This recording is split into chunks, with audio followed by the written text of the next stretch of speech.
to Admin Major, 1995 to 1997. Now, as a major or assistant chief, as the rank was known among many local departments, or inspector in the D.C. Police Department, I was now part of the inner circle known as the administrative staff. It consisted of the chief, 2 deputy chiefs, 9 or so majors, division commanders, if you will, which was internal affairs, technical services, patrol, criminal investigations, special operations, the Criminal Justice Academy, administrative support, which was personnel, finance, and budget, the 2 duty majors, and 2 civilian directors of planning and research and communications.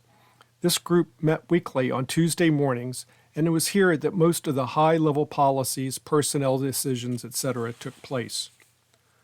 During one of these meetings, just prior to my beginning the FBI Academy, the current chief, Mike Young, again announced his retirement. Recall that previously he had retired as the deputy chief when his son was seriously injured.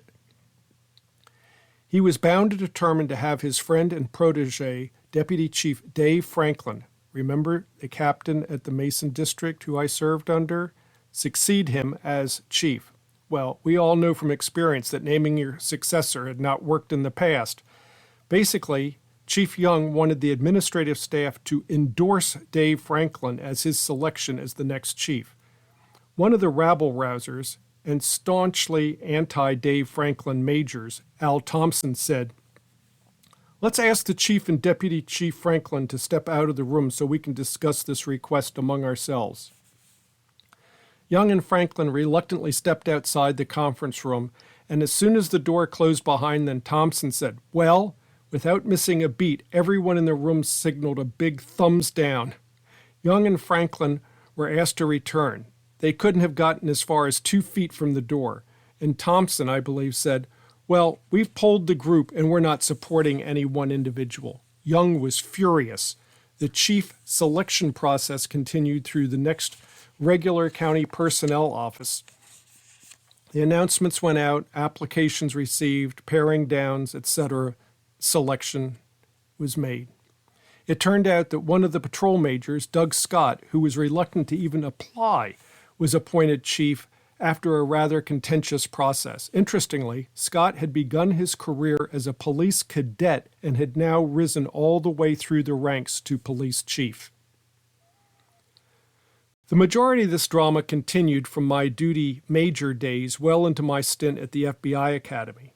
One day, while driving south on I-95 on my way to Quantico, my cell phone rang, and it was the newly appointed Chief Doug Scott.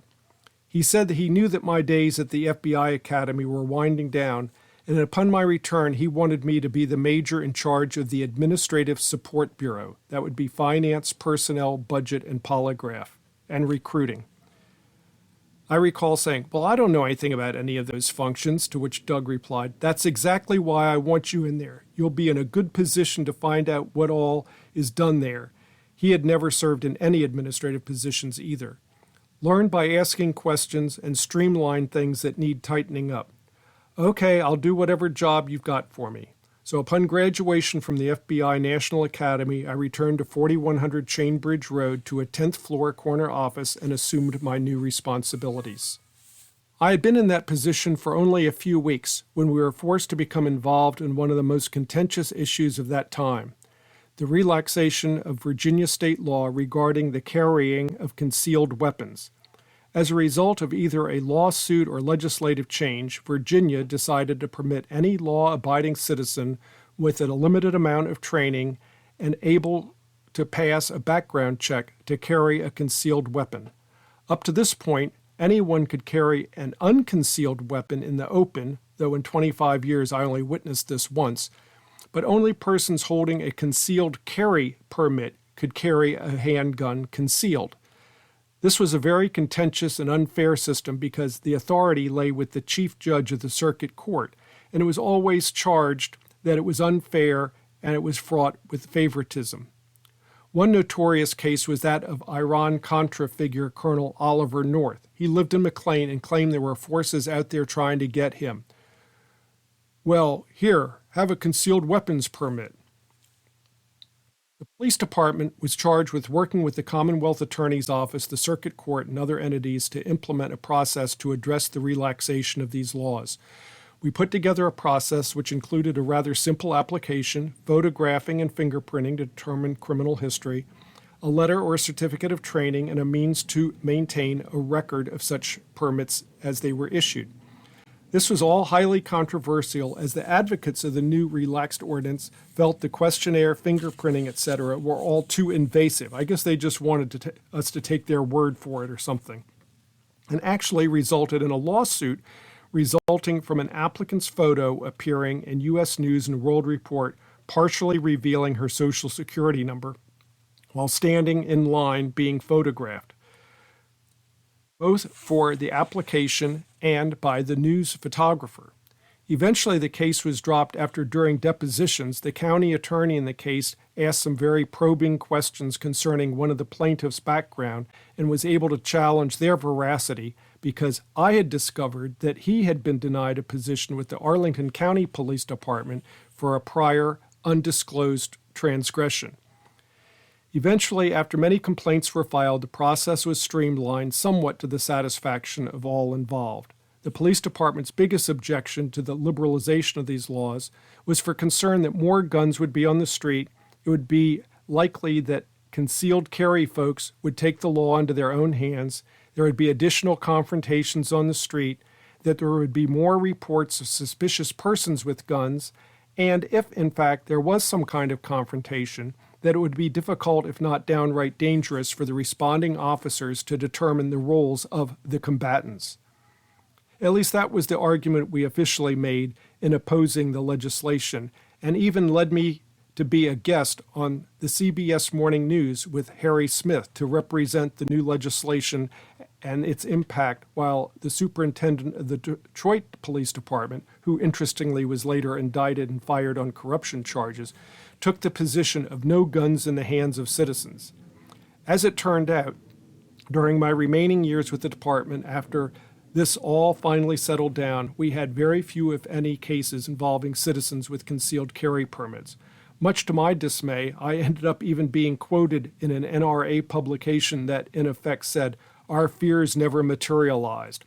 But I have to add that our caution and prudence in the whole affair helped to make it as airtight and error-free as possible, resulting in a fairly successful process.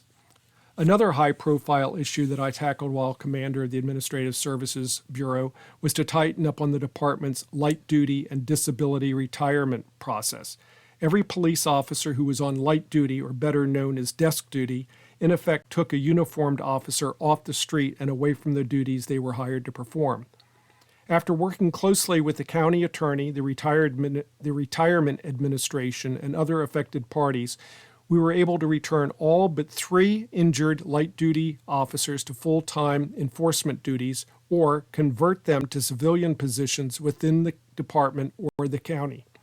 Of about 20 officers that were in this status, only 3 were actually retired on service-connected disability. And interestingly, on June 25, 2011, the Washington Post cited in an article about retirement disability abuse in Montgomery County, Maryland, that Fairfax had only 3 officers on their disability retirement rolls 16 years later.